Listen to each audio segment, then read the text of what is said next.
Oke, Tuhan Yesus, dimuliakanlah namamu, dikuduskanlah namamu. Hari ini kami akan belajar lagi tentang firman-Mu, sehingga iman kami terhadap-Mu makin lama makin besar. Tuhan Yesus, bimbing hati kami, bimbing pikiran kami, agar firman hari ini yang begitu luar biasa dapat memberkati seluruh dalam aspek kehidupan kami. Dalam namamu kami berdoa, amin. Saudara, topik kali ini adalah Tuhan Yesus Sang Penakluk, ya.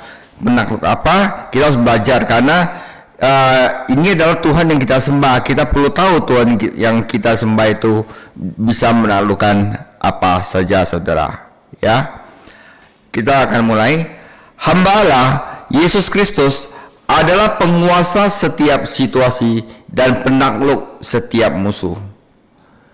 So, jika kita mempercayai Dia dan mengikuti perintahnya, kita tidak perlu takut, saudara. Ketakutan kita harusnya sirna, dan kemenangan adalah tema utama yang menyatukan bagian panjang ini. Markus mencatat 4 mujizat yang dilakukan Tuhan Yesus, dan masing-masing mujizat mengumumkan bahkan kepada kita saat ini tentang kekalahan musuh.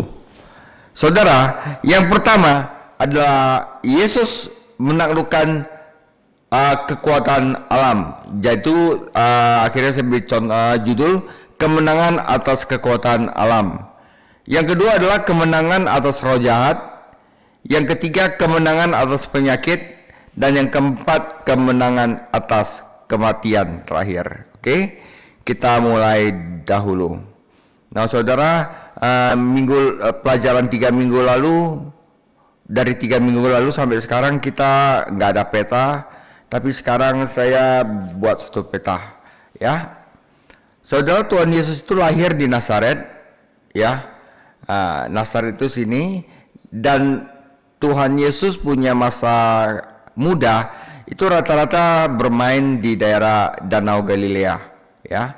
Danau Galilea, di sini ada Nazaret, Genesaret, dan rata-rata Tuhan Yesus punya headquarter, tempat pusat dia melakukan pelayanannya.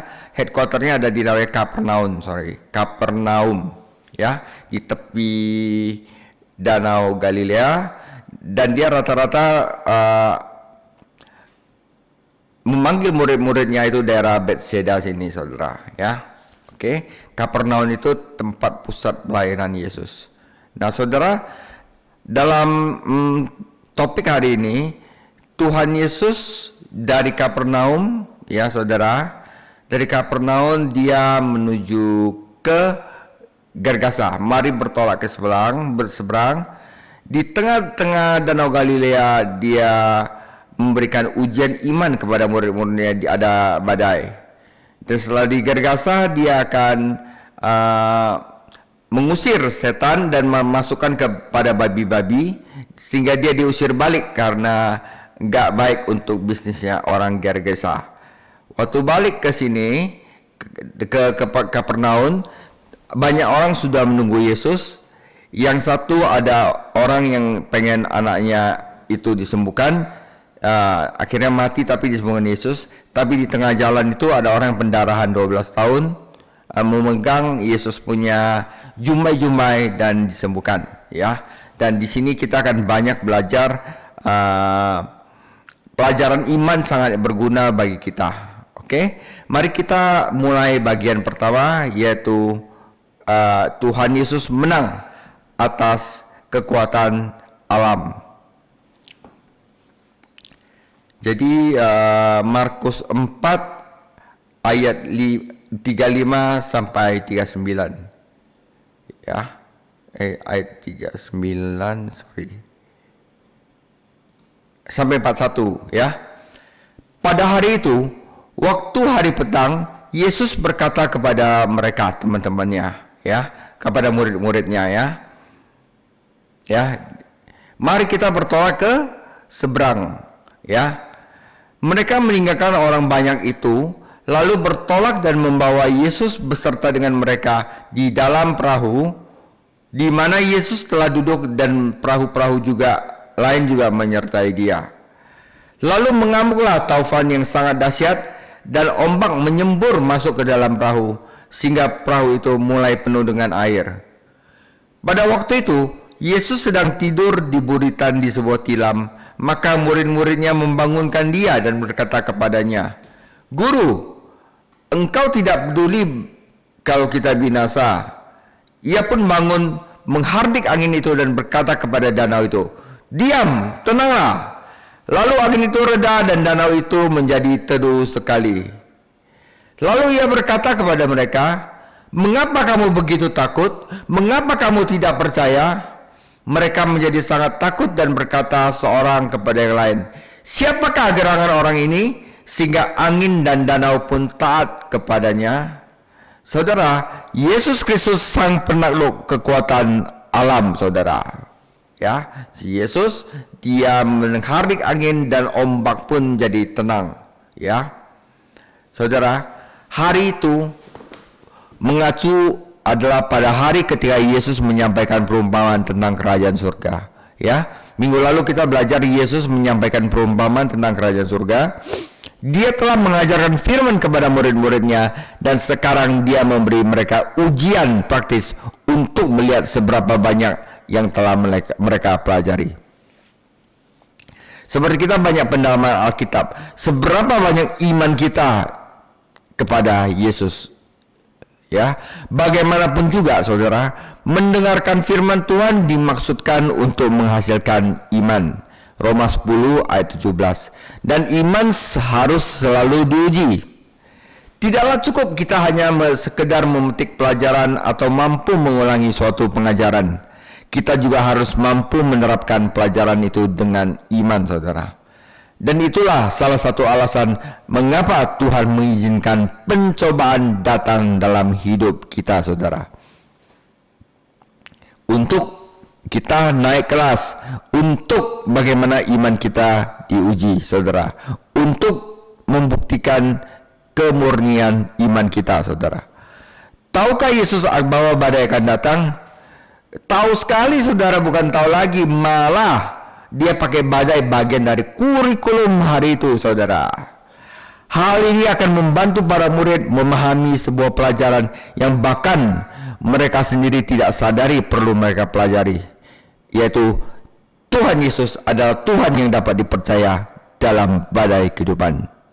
Saudara, ingat, Tuhan Yesus memberikan suatu kurikulum dan tes bahwa apakah Anda percaya bahwa Yesus adalah Tuhan yang dapat dipercaya dalam badai kehidupan. Banyak orang berpikir bahwa badai datang dalam hidup mereka hanya ketika mereka tidak menaati Tuhan. Namun hal ini tidak selalu terjadi. Yunus berakhir dalam badai karena ketidaktaatannya. Namun para murid mengalami badai karena ketaatan mereka kepada Tuhan.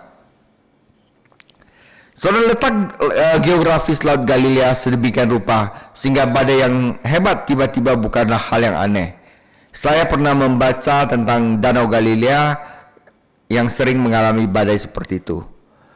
Badai yang dijelaskan di sini pasti sangat dahsyat, saudara. Pasti sangat dahsyat dan membuat takut para nelayan yang sebenarnya sudah berpengalaman seperti para muridnya. Petrus, Yakobus, Yohanes, Andreas, semuanya itu adalah para nelayan yang top. Kalau ada badai mereka takut, badai ini pasti luar biasa punya badai. Ya. Setidaknya ada 3 alasan bagus yang mereka harus percaya. Mengapa mereka nggak usah takut diganggu meskipun situasinya tampak sangat mengancam. Karena di sini katakan air sudah masuk ke dalam perahu. Pertama, mereka harusnya tidak takut karena mereka mendapat janji Tuhan Yesus bahwa mereka akan pergi ke seberang. Yesus bilang, mari bertolak ke seberang kepada murid-muridnya. Kalau dia sudah ngomong bertolak ke seberang, apakah itu tidak akan terjadi? Pasti terjadi, karena dia ini membuktikan bahwa Yesus adalah Tuhan. Janji Tuhan Yesus itu pasti digenapi. Perintah-perintahnya selalu merupakan pemberdayaannya, dan tidak ada sesuatu pun yang dapat menghalangi pelaksanaan rencananya. Saudara, memang Tuhan Yesus tidak menjanjikan perjalanan yang mudah, namun dia menjanjikan jaminan sampai di tempat tujuan, saudara. Ya, jadi kalau kita bikin sesuatu untuk Yesus Kristus, kalau misalnya Tuhan Yesus telah memberikan pemberdayaan, ya, dan kita maju terus, kita harus yakin bahwa apa yang kita kerjakan itu tidak akan sia-sia dan akan sampai di tempat tujuan, saudara. Kedua, saudara, pada saat itu Tuhan Yesus sendiri menyertai mereka. Jadi apa yang perlu ditakutkan? Mereka telah melihat kuasanya ditunjukkan melalui mujizat-mujizatnya, sehingga harusnya mereka memiliki keyakinan penuh bahwa Tuhan Yesus dapat mengatasi situasi tersebut. Untuk beberapa alasan, para murid belum memahami bahwa dia memang penguasa segala situasi, saudara. Apa aja, saudara, ya. Akhirnya mereka dapat melihat bahwa Yesus benar-benar tidur bahkan di tengah badai. Fakta ini saja seharusnya bisa memberi semangat kepada mereka. Yesus berada dalam kehendak Tuhan dan tahu bahwa Bapa akan memperhatikan dia. Jadi dia pulas tidur, nggak peduli. Dia tahu. Yunus tidur pada saat badai karena ia memiliki rasa aman yang palsu. Padahal ia sedang lari dari Tuhan. Tetapi Tuhan Yesus tertidur di tengah badai karena dia benar-benar yakin akan kehendak Allah. Ya. Mazmur 4 ayat 8, dengan tentram aku mau membaringkan diri, lalu segera tidur, sebab hanya Engkaulah ya Tuhan yang membiarkan aku diam dengan aman, saudara. Saudara, jika kita aplikasikan di dalam kehidupan kita, seberapa sering dalam pencobaan hidup kita cenderung meniru murid-murid yang tidak beriman dan berseru, Tuhan, Tuhan, apakah kau tidak melihat? Tuhan, Tuhan, tidakkah Engkau peduli? Tuhan, Tuhan, di manakah Engkau? Tuhan, lama-lama kita akan ngomong, Tuhan, Tuhan, sebenarnya kamu ada atau enggak sih? Ya, saudara, di sini tentu saja dia peduli. Dia bangkit dan menghardik badai itu, dan seketika itu juga terjadi ketenangan yang luar biasa. Namun Yesus tidak berhenti sampai pada menenangkan alam, karena bahaya terbesar bukanlah angin dan ombak, melainkan, saudara, ketidakpercayaan di dalam hati para murid, saudara. Yang bahaya paling besar adalah ketidakpercayaan di dalam hati para murid. Saudara, demikian pula masalah terbesar kita ada di dalam diri kita, bukan di sekitar kita. Hal ini menjelaskan mengapa Yesus dengan lemah lembut menegur mereka dan menyebut mereka, hai orang-orang kurang beriman. Orang yang kurang beriman ini telah mendengar dia mengajarkan firman dan bahkan melihat dia melakukan mujizat. Namun mereka masih belum beriman. Ketidakpercayaan mereka lah yang menyebab ketakutan mereka. Ketakutan mereka membuat mereka bertanya-tanya apakah Yesus benar-benar peduli. Saudara, kita harus waspada terhadap dosa ketidakpercayaan ini, saudara. Nanti kita bahas minggu depan tentang dosa ketidakpercayaan. Karena ini merupakan hati yang jahat, saudara. Ya, ketidakpercayaan merupakan hati yang jahat. Ini hanyalah salah satu dari banyak pelajaran yang Yesus ajarkan kepada murid-muridnya di lingkungan sekitar Danau Galilea. Dan setiap pelajaran akan mengungkapkan beberapa kebenaran baru yang menakjubkan tentang Tuhan Yesus. Saudara, mereka sudah mengetahui dia mempunyai kuasa mengampuni dosa, memberikan kepenuhan, memberikan kemerdekaan, dia bisa mengusir setan, dia menyembuhkan penyakit. Sekarang, ya, para muridnya mengetahui bahwa Tuhan Yesus bahkan mempunyai otoritas atas angin dan laut. Ini berarti bahwa mereka tidak mempunyai alasan untuk merasa takut lagi, karena Tuhan mereka selalu mengendalikan setiap situasi. Saudara, ini yang pertama, bahwa kita harus tahu bahwa Tuhan Yesus, Tuhan kita, adalah pengendali atas kekuatan alam, saudara. Nah, bagian kedua adalah Tuhan Yesus adalah menang atas roh jahat, ya. Lalu sampailah mereka di seberang danau di daerah orang Gerasa.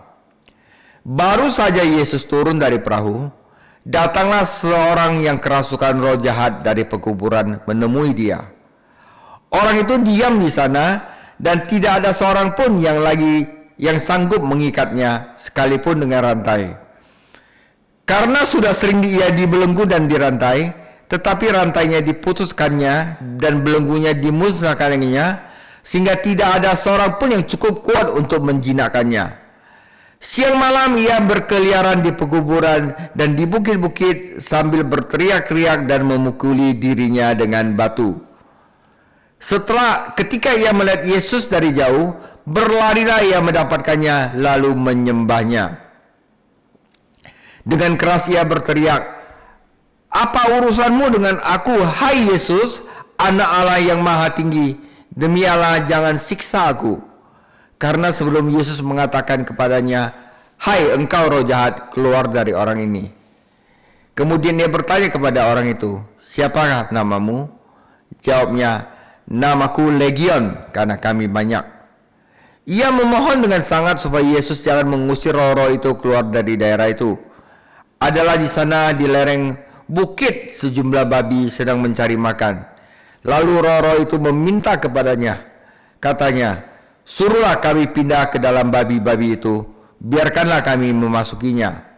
Yesus mengabulkan permintaan mereka, lalu keluarlah roh-roh jahat itu dan memasuki babi-babi itu. Kawanan babi yang kira-kira 2000 jumlahnya itu terjun dari tepi jurang ke dalam danau dan mati lemas di dalamnya. Maka larilah penjaga-penjaga babi itu dan menceritakan hal itu di kota dan di kampung-kampung sekitarnya. Lalu keluarlah orang untuk melihat apa yang terjadi. Mereka datang kepada Yesus dan melihat orang yang kerasukan itu duduk, sudah berpakaian dan sudah waras, orang yang tadinya kerasukan legion itu, maka takutlah mereka. Orang-orang yang telah melihat sendiri hal itu menceritakan kepada mereka tentang apa yang terjadi atas orang yang kerasukan setan itu dan tentang babi-babi itu. Lalu mereka mendesak Yesus supaya meninggalkan daerah mereka. Ya, mereka mendesak Yesus meninggalkan karena bisnis babinya hilang, saudara. Ya, pada waktu Yesus naik lagi ke dalam perahu, orang yang tadinya kerasukan setan itu meminta supaya ia diperkenankan menyertai dia. Yesus tidak memperkenankannya, tetapi ia berkata kepada orang itu, "Pulanglah ke rumah orang-orang sekampungmu dan beritahukanlah kepada mereka segala sesuatu yang telah diperbuat oleh Tuhan atasmu dan bagaimana ia telah mengasihani engkau." Orang itu pun pergilah dan mulai memberitakan di daerah Dekapolis segala sesuatu yang telah diperbuat Yesus atas dirinya, dan mereka semua menjadi heran, saudara. Ya, jadi saudara, kalau saya balik lagi di petanya, ini dari Gaza, ini adalah daerah sebelah kanan itu adalah daerah Dekapolis. Ya, nah, Yesus di sini dipaksa untuk meninggalkan daerah Gergesa karena babi-babinya hilang 2000, suruh balik lagi, maka baliklah Yesus. Ya, ini daerah Gergasa. Orang itu sudah dilepas, ya. Dia minta ngikut Yesus, tapi penjaga pemilik babi itu usir Yesus keluar dari daerah tersebut. Ya.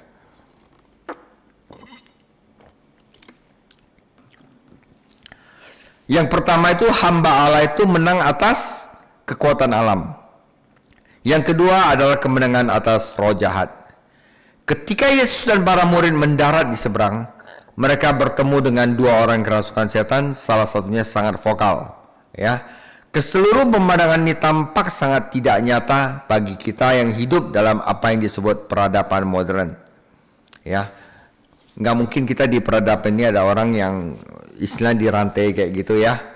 Namun hal ini mungkin juga tidak nyata di banyak ladang misi, ya saudara. Faktanya beberapa pengajar Alkitab percaya bahwa kerasukan setan sebenarnya semakin merajalela di masyarakat modern saat ini, saudara.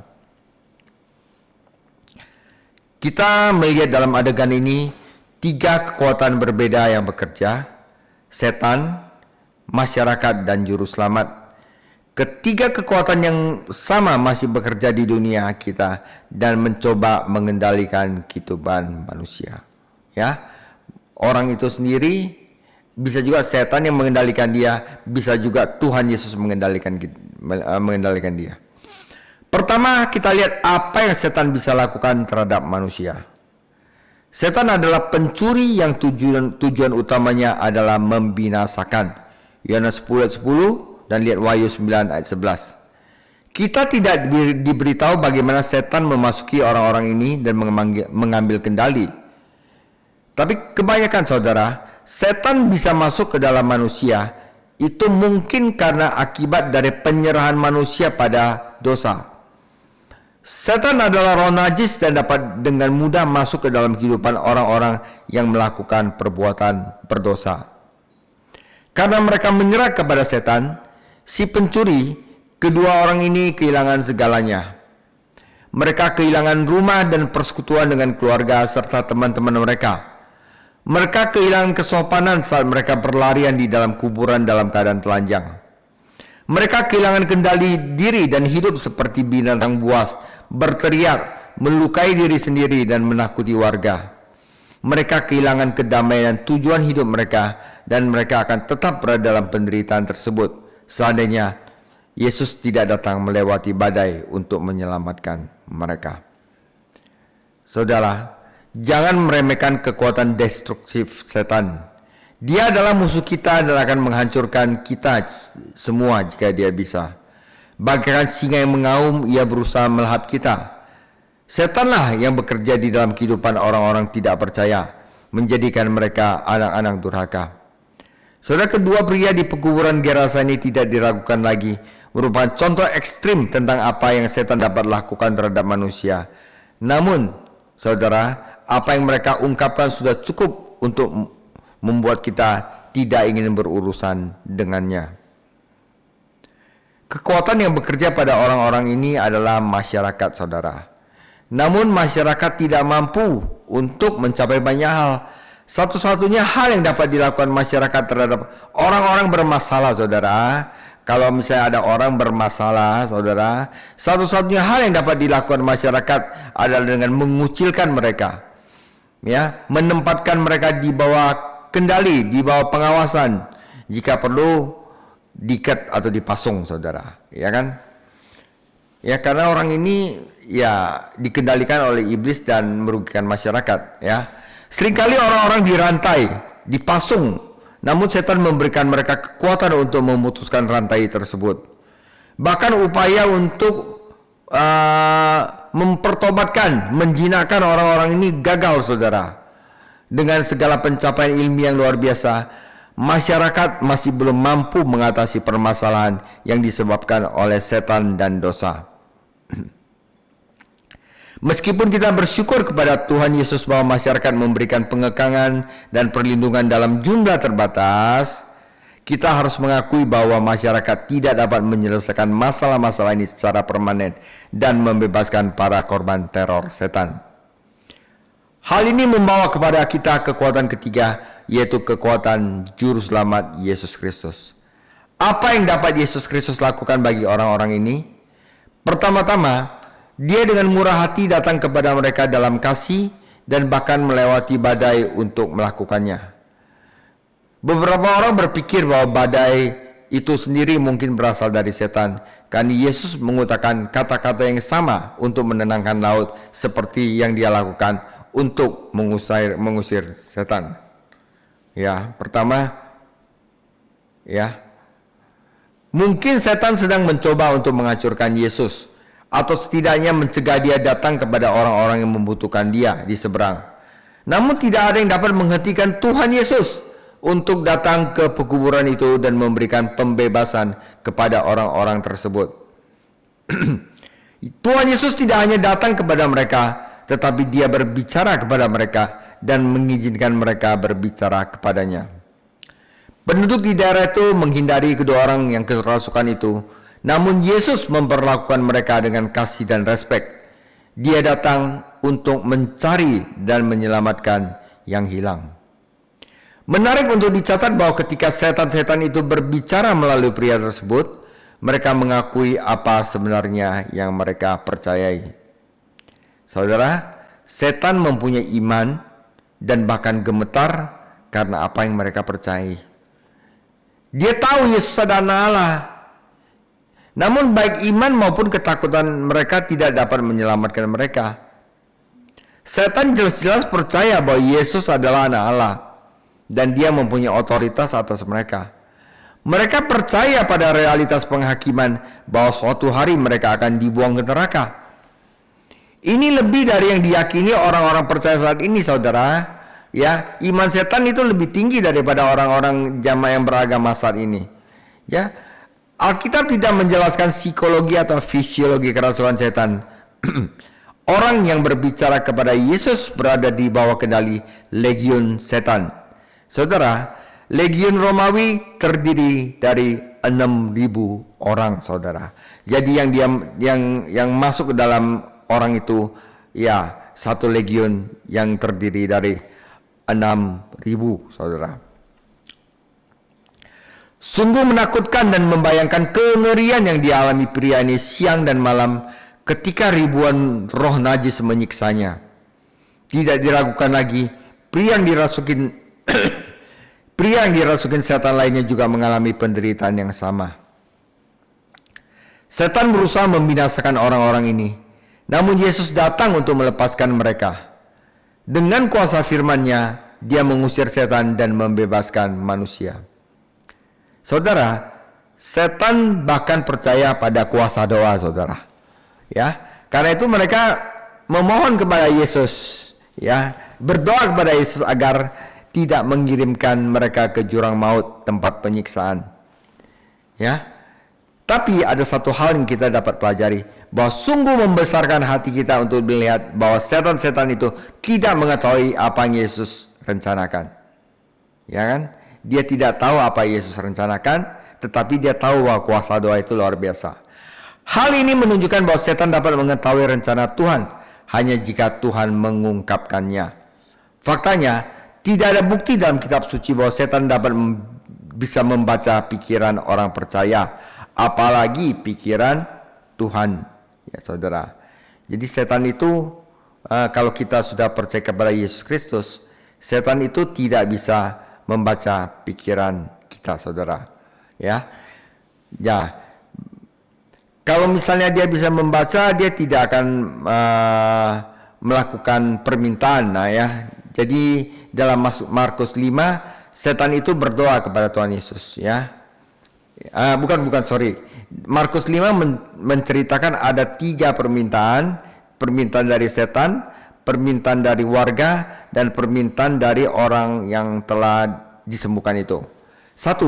Setan meminta agar Yesus mengirim mereka ke dalam babi.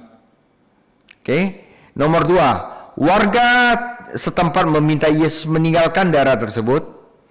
Dan yang ketiga, salah satu mantan orang kerasukan itu meminta agar Yesus mengizinkan dia mengikuti dia, mengizinkan dia untuk mengikuti Yesus. Tuhan kita mengabulkan kedua permintaan pertama, namun Dia tidak mengabulkan permintaan ketiga. Apakah Yesus mempunyai hak untuk memusnahkan 2.000 ekor babi dan mungkin membuat pemiliknya gulung tikar? Saudara, jika orang-orang ini adalah orang Yahudi, maka mereka tidak mempunyai hak untuk beternak dan menjual babi haram. Namun ini adalah wilayah bukan Yahudi, jadi pemiliknya kemungkinan besar adalah orang bukan Yahudi. Tentu saja Yesus bebas untuk mengirim setan kemanapun Dia inginkan, ke jurang yang dalam, ke babi, atau ke tempat lain mana Dia pilih. Lalu mengapa Tuhan Yesus mengirim mereka kepada babi? Salah satu alasannya adalah dengan melakukan hal itu, Tuhan Yesus memberikan bukti kepada semua orang yang menyaksikan bahwa mujizat pembebasan benar-benar terjadi. Ya, benar-benar orang itu bebas dan pindah ke babi. Ya. Pemusnahan babi-babi tersebut juga memberi jaminan kepada orang-orang yang kerasukan itu bahwa roh-roh najis tersebut benar-benar telah tiada. Namun lebih dari segalanya, tenggelamnya 2.000 ekor babi merupakan sebuah pelajaran nyata bagi kumpulan orang yang menolak Kristus, ya, bahwa bagi setan seekor babi sama baiknya dengan manusia. Faktanya, setan akan membuat manusia seakan-akan adalah babi. Tuhan memperingatkan warga terhadap kuasa dosa dan setan Itulah khotbah yang dramatis di depan mata mereka, bahwa upah dosa adalah maut. Para penggembala babi tidak mau disalahkan atas hilangnya babi-babi tersebut, sehingga mereka berlari untuk memberitahu pemiliknya apa yang telah terjadi. Ketika pemiliknya tiba di tempat kejadian, mereka ketakutan ketika melihat perubahan dramatis yang terjadi pada kedua pria tersebut. Bukannya yang berlarian telanjang, para pria itu berpakaian, duduk dan waras. Mereka adalah ciptaan baru, saudara. Mengapa pemiliknya meminta Yesus pergi? Mengapa tidak meminta dia untuk tinggal dan melakukan beberapa mujizat penyembuhan serupa bagi orang lain yang juga akan membutuhkan? Ya, karena pemiliknya mempunyai satu kepentingan utama, uang, saudara, bisnis. Dan mereka takut jika Yesus tetap tinggal lebih lama lagi, dia akan menimbulkan kerusakan bisnis yang lebih besar terhadap perekonomian lokal. Tuhan kita tidak tinggal di tempat yang tidak diinginkannya. Jadi dia pergi, saudara. Saudara, ngusir Yesus itu adalah sebuah tindakan paling tolol yang dapat mereka lakukan. Sebuah kesempatan yang sangat besar yang dilewatkan oleh orang-orang ini, saudara.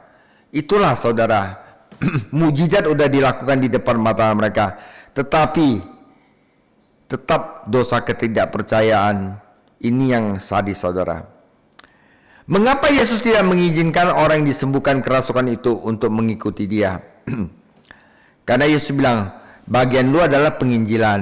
Nah, permintaan pria tersebut tentunya dimotivasi oleh kasihnya yang besar kepada Tuhan Yesus. Dia sudah mengalami sesuatu yang luar biasa dan dia cinta sama Yesus. Ya, betapa kesaksian besar yang dia miliki, ya. Namun Yesus tahu bahwa tugas dia itu adalah menginjil. Namun Yesus tahu bahwa orang yang dikasihnya ini, ya, tempat pria itu adalah di rumahnya sendiri dan di kampungnya sendiri. Tugas dia adalah pulang ke rumah, pulang ke kampung, mengabarkan Injil di sana, ya, di mana dia dapat memberikan kesaksian tentang juru selamat. Bagaimanapun juga kehidupan Kristen yang efektif harus dimulai dari rumah, di mana orang-orang paling mengenal kita. Jika kita menghormati Tuhan di sana, maka kita dapat mempertimbangkan untuk menawarkan diri kita untuk pelayanan di tempat lain. Saudara, pria ini menjadi salah satu penginjil misionaris paling awal bagi bangsa-bangsa bukan Yahudi. Siapakah penginjil pertama di zaman era Yesus? Penginjil pertama di era bangsa Yahudi adalah orang yang kerasukan 6.000 roh jahat, saudara. Tapi Tuhan Yesus harus pergi, namun pria itu tetap tinggal dan memberikan kesaksian yang setia tentang kasih karunia dan kuasa Yesus Kristus. Kita percaya bahwa sekarang banyak dari orang bukan Yahudi percaya kepada Juru Selamat melalui kesaksiannya. Kita juga harus memberikan kesaksian tentang bagaimana Tuhan Yesus telah bekerja dalam kehidupan kita. Seperti itu, saudara. Itu adalah kemenangan atas roh jahat. Yesus sang penakluk atas roh jahat. Yang ketiga adalah Yesus adalah sang penakluk penyakit, saudara, ya. Mari kita baca Markus 5 ayat 21-34. Sesudah Yesus menyeberang lagi, balik lagi dengan perahu, orang banyak berbondong-bondong datang lagi mengurumi dia. Sedang ia berada di tepi danau, datanglah seorang kepala rumah ibadat yang bernama Yairus. Ia melihat Yesus, tersungkurlah ia di depan kakinya dan memohon dengan sangat kepadanya, anakku perempuan sedang sakit, hampir mati. Datanglah kiranya dan letakkanlah tanganmu di atasnya, supaya ia selamat dan tetap hidup. Lalu pergilah Yesus dengan orang itu, Yairus. Orang banyak berbondong-bondong mengikuti dia dan berdesak-desakan di dekatnya. Adalah di situ seorang perempuan yang sudah 12 tahun lamanya menderita pendarahan. Ia telah berulang-ulang diobati oleh berbagai tabib, sehingga telah dihabiskan semua yang ada padanya. Namun sekali lagi Namun sama sekali tiada faedahnya, malah sebaliknya keadaannya makin memburuk. Dia sudah mendengar berita-berita tentang Yesus. Maka di tengah-tengah orang banyak itu ia mendekati Yesus dari belakang dan menjamah jubahnya. Sebab katanya, asal ku jamah saja jubahnya, aku akan sembuh. Seketika itu juga berhentilah pendarahan dan ia merasa bahwa badannya sudah sembuh dari penyakitnya. Pada ketika itu Yesus mengetahui bahwa ada tenaga yang keluar dari dirinya. Lalu ia berpaling di tengah orang banyak dan bertanya, siapa yang menjamah jubahku? Murid-muridnya menjawab, engkau melihat bagaimana orang-orang ini berdesak-desakan dekatmu dan engkau bertanya siapa yang menjamah aku? Lalu ia memandang sekelilingnya untuk melihat siapa yang telah melakukan hal itu. Perempuan itu yang menjadi takut dan gemetar ketika mengetahui apa yang terjadi atas dirinya, tampil dan tersungkur di depan Yesus dan dengan tulus memberitahukan segala sesuatu yang kepadanya. Maka katanya kepada perempuan itu, hai anakku, imanmu telah menyelamatkan engkau. Pergilah dengan selamat dan sembuhlah dari penyakitmu. Tuhan Yesus penakluk segala penyakit, saudara.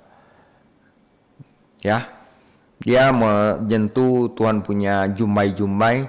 Dan kalau kita pelajari lebih lanjut, jumbai-jumbai itu adalah firman Tuhan, saudara. Ya, firman Tuhan memberikan kuasa yang melepaskan kuasa untuk menyembuhkan perempuan ini, saudara. Ya, nanti saya akan kesaksian dikit di mana semenjak saya belajar firman Tuhan itu, saya udah jadi jarang sakit. Dulu saya sebelum itu banyak sakit-sakitan, saudara. Ya, itu nanti saya akan memberikan kesaksian setelah pelajaran ini selesai. Ya, satu kumpulan orang menghela napas ketika melihat Yesus pergi. Wah, ini orang bikin bisnis gua jadi hancur gitu. Mendingan pergi aja lah, ya. Namun di seberang, kumpulan yang lain sedang menunggu untuk menyambut dia ketika dia pulang ke Kapernaum balik. Di antara kerumunan yang terakhir itu, berdiri dua orang yang sangat ingin bertemu dengannya. Yairus, seorang pria dengan putrinya yang sedang sekarat, dan seorang wanita yang tidak dikenal, anonim, yang menderita penyakit yang tidak dapat disembuhkan. Yairuslah yang pertama kali mendekati Yesus, tetapi perempuanlah yang pertama kali ditolong. Jadi mungkin kita akan mulai dengan perempuan yang ditolong itu. Saudara, sebagai merismus, perbedaan ekstrim dari orang yang sangat membutuhkan ini sangat mencolok. Dan menyingkapkan betapa luas dan belas kasihan Kristus. Ya, nah kita bandingkan dua ekstrim ini. Ya, Yairus adalah seorang petugas sinagoga yang penting dan terhormat. Wanita tersebut adalah seorang bukan siapa-siapa, yang tidak disebutkan namanya. Ya. Namun Yesus menyambut dan membantu mereka berdua. Yairus akan kehilangan seorang putri yang telah memberinya kebahagiaan selama 12 tahun. Wanita tersebut akan kehilangan penderitaan yang telah membuatnya menderita selama 12 tahun. Sebagai penugas sinagoga, Yairus tidak diragukan lagi, sangat kaya. Namun kekayaan tidak dapat menyelamatkan putrinya yang sekarat. Ya, wanita itu telah membuang selama 12 tahun bendaranya sehingga wanita itu sudah hampir bangkrut, tidak mempunyai apa-apa lagi. Karena dia telah memberikan semua uangnya kepada dokter, namun tidak ada satupun dari mereka dapat menyembuhkannya. Tetapi baik Yairus, petugas sinagoga, baik wanita malang yang tidak ada artinya, bagi orang yang mempunyai uang, bagi orang yang bangkrut, ya kan, bagi orang yang telah menderita 12 tahun, bagi orang yang telah memberikan kebahagiaan selama 12 tahun, semuanya menemukan jawaban mereka, kebutuhan mereka di kaki Tuhan Yesus. Wanita itu mengalami pendarahan yang tampaknya tidak dapat disembuhkan dan pelan-pelan menghancurkannya. Kita hanya bisa membayangkan rasa sakit dan tekanan emosional yang melemahkan kekuatannya hari demi hari. Ketika Anda memikirkan banyak kekecewaan terhadap dokter dan uang yang telah dihamburkan, yang dihabiskannya, Anda bertanya-tanya bagaimana dia bisa bertahan selama itu. Namun ada satu beban tambahan pada waktu itu, saudara. Menurut hukum Taurat, dia najis secara seremonial yang sangat membatasi kehidupan keagamaan dan sosialnya. Saudara bayangin, udah sakitnya gak disembuhkan, yang tampaknya tidak dapat disembuhkan, tekanan emosional, kekecewaan terhadap dokter, ditambah lagi hukum seremonial membuat dia gak bisa beragama, kehidupan sosial juga hancur. Saudara, jika saudara pikir betapa beratnya beban yang dipikulkannya.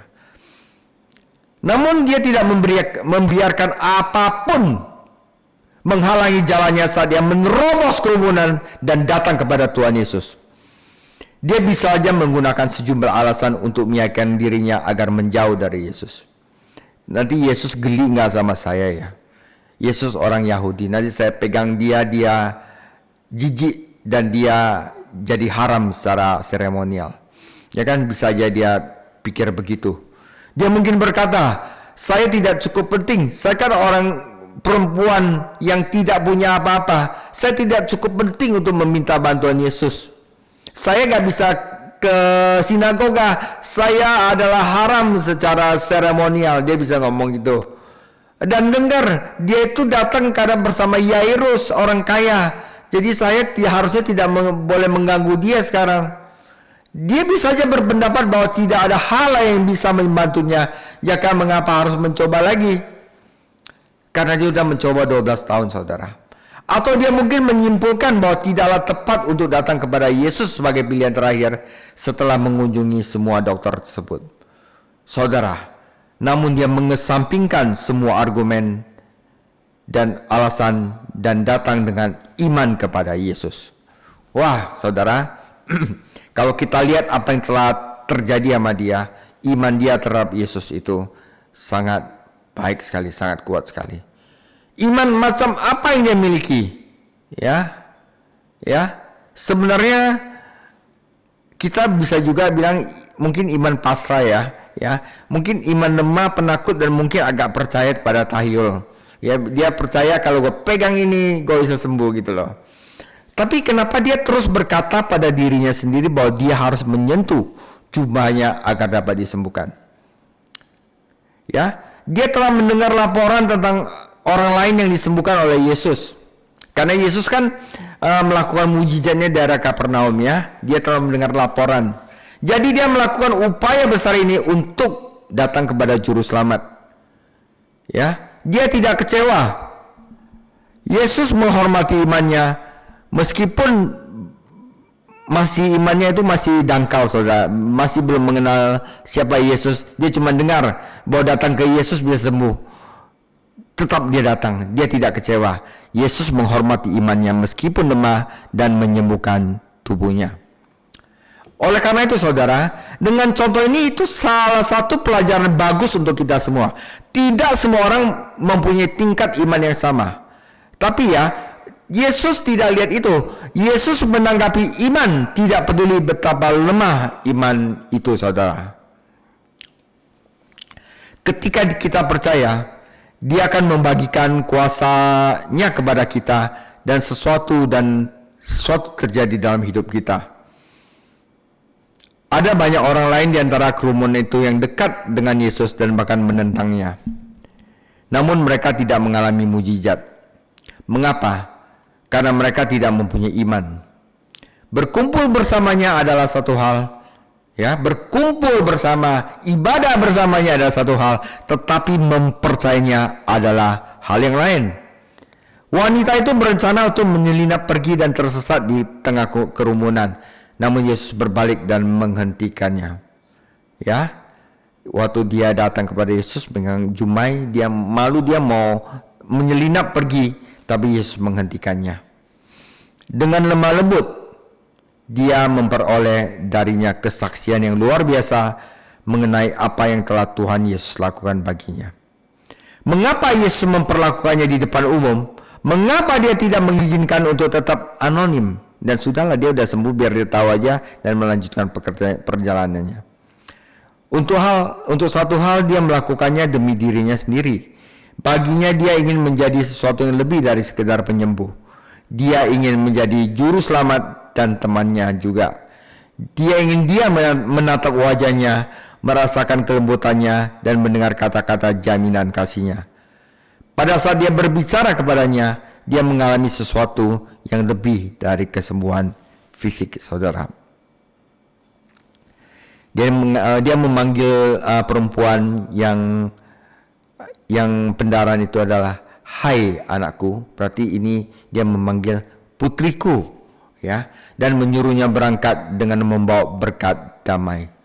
Dijadikan utuh berarti lebih dari sekedar menerima kesembuhan fisik. Yesus juga telah memberinya penyembuhan rohani. Yesus berurusan dengannya di depan umum bukan hanya demi dia, tetapi juga demi Yairus. Putrinya itu udah hampir meninggal, dan dia membutuhkan semua dorongan yang bisa dia dapatkan. Sudah cukup buruk kalau orang banyak menghalangi kemajuan mereka untuk cepat-cepat menyembuhkan anaknya Yairus. Tetapi sekarang wanita itu harus ikut campur dan menghentikan Yesus. Ketika salah satu teman Yairus datang dan mengumumkan bahwa gadis itu, anak Yairus itu telah meninggal, Yairus merasa, aduh, habislah, akhir telah tiba.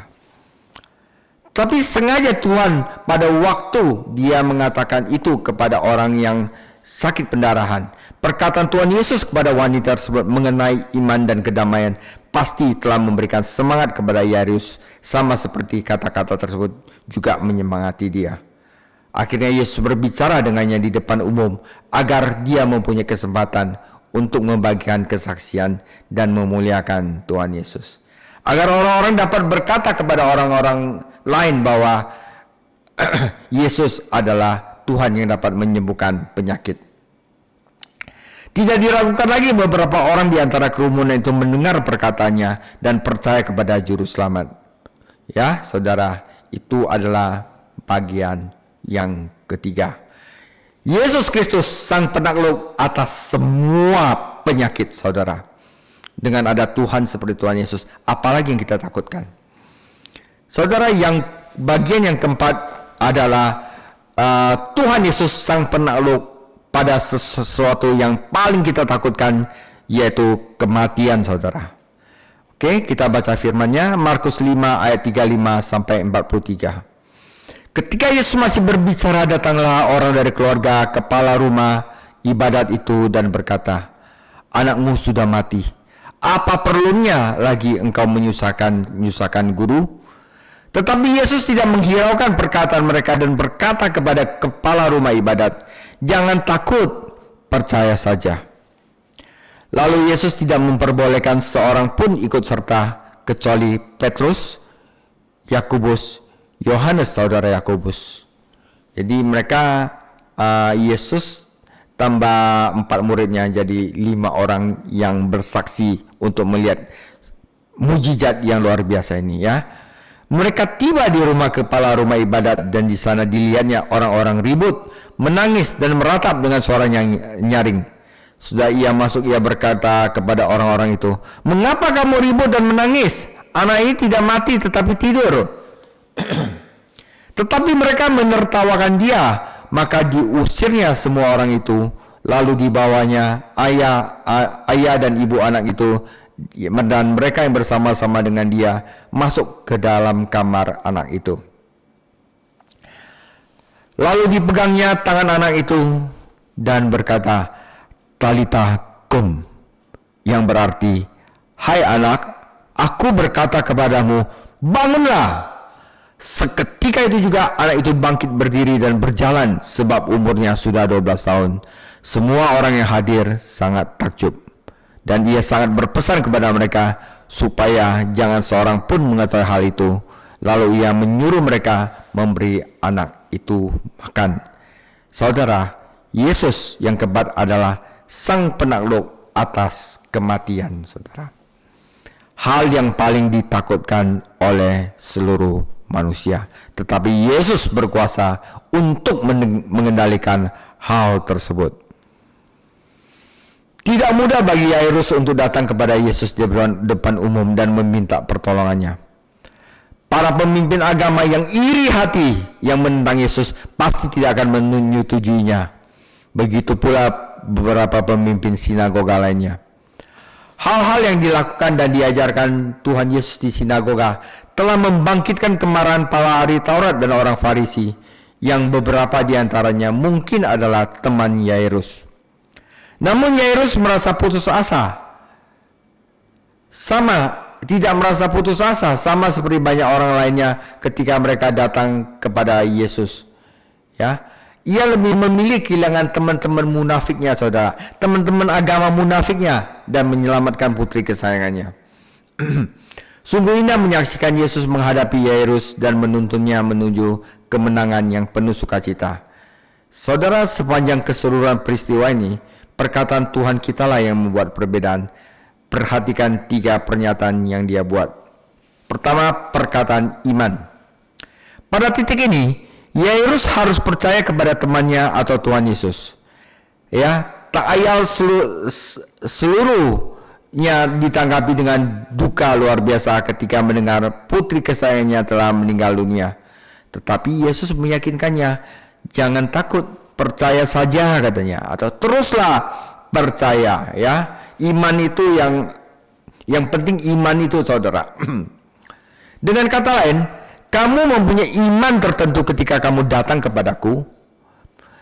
Iman itu harus pelihara, ya, dan imanmu terbantu ketika kamu melihat apa yang aku lakukan kepada wanita penderita penyakit yang telah aku sembuhkan itu. Terus percaya, jangan berhenti. Nah, itu artinya lebih mudah bagi Yairus untuk mempercayai Tuhan ketika putrinya masih hidup dan ketika Yesus masih berjalan bersamanya ke rumahnya. Namun ketika Yesus berhenti untuk menyembuhkan wanita itu dan ketika temannya datang membawa kabar buruk, Yairus hampir saja kehilangan imannya. Jangan terlalu keras padanya. Kita mungkin menyerah pada keraguan ketika keadaan dan perasaan menguasai kita. Makanya saudara, jangan percaya sama perasaan, jangan percaya kepada hati, ya. Percayalah kepada firman Tuhan. Jangan percaya sama hati kita. Hati kita itu adalah penipu paling ulung. Hati itu bukan untuk dipercayai. Hati itu untuk agar hatimu untuk dikuasai oleh firman Tuhan. Terkadang Tuhan menunda. Kenapa? Agar apakah kita percaya sama firman-Nya? Perasaan kita mengelola kita, tetapi Tuhan mau uji apakah kamu percaya pada firman-Nya. Terkadang Tuhan menunda dan kita bertanya-tanya mengapa. Saat itulah kita membutuhkan firman Tuhan, perkataan iman, khusus dari Tuhan, dan kita menerimanya saat kita menghabiskan waktu di dalam firman-Nya. Jangan percaya pada hati, saudara. Itu adalah penipu yang paling ulung. Kedua, kita perlu kata-kata pengharapan.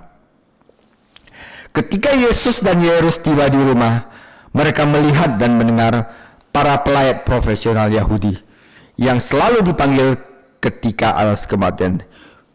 Itu pelayat profesional itu yang nangisnya itu dalam 3 hari itu luar biasa nangisnya, saudara, nggak berhenti.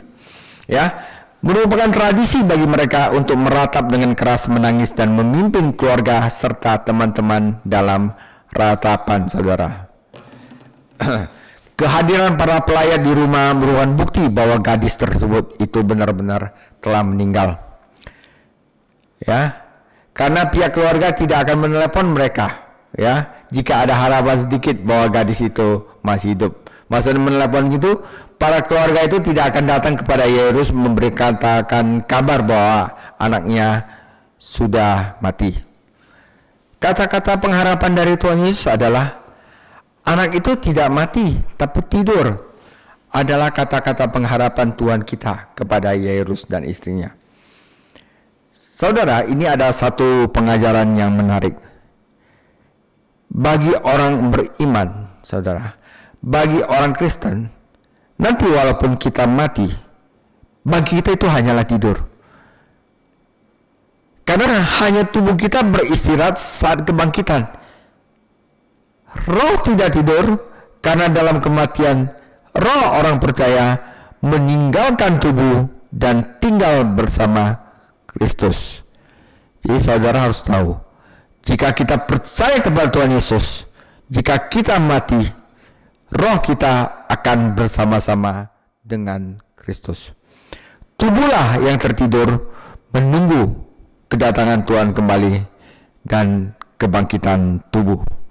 Kebenaran ini merupakan dorongan besar bagi kita semua yang memiliki orang-orang Kristen yang kita kasih dan teman-teman yang masih meninggal. Mereka tidak selesai, mereka tidur, ya, mereka tidak meninggal.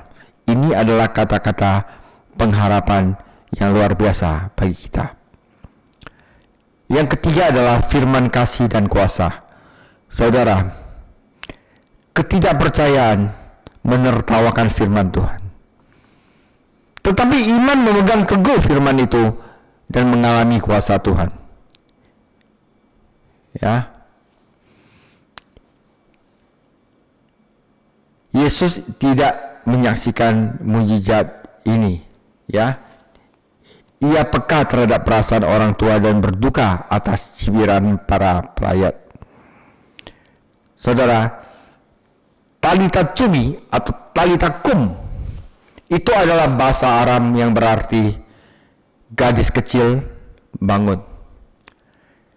Yesus menambahkan, aku berkata kepadamu dengan penekanannya pada I am, karena dengan otoritasnya roh perempuan itu kembali kepada tubuhnya. Saudara, kita harus tahu bahwa kata-kata itu bukan formula ajaib yang bisa digunakan oleh siapapun untuk membangkitkan orang mati. Gadis itu tidak hanya hidup kembali, tetapi juga disembuhkan dari penyakitnya. Kenapa saudara? Karena dia dapat bangun dari tempat tidur dan jalan-jalan.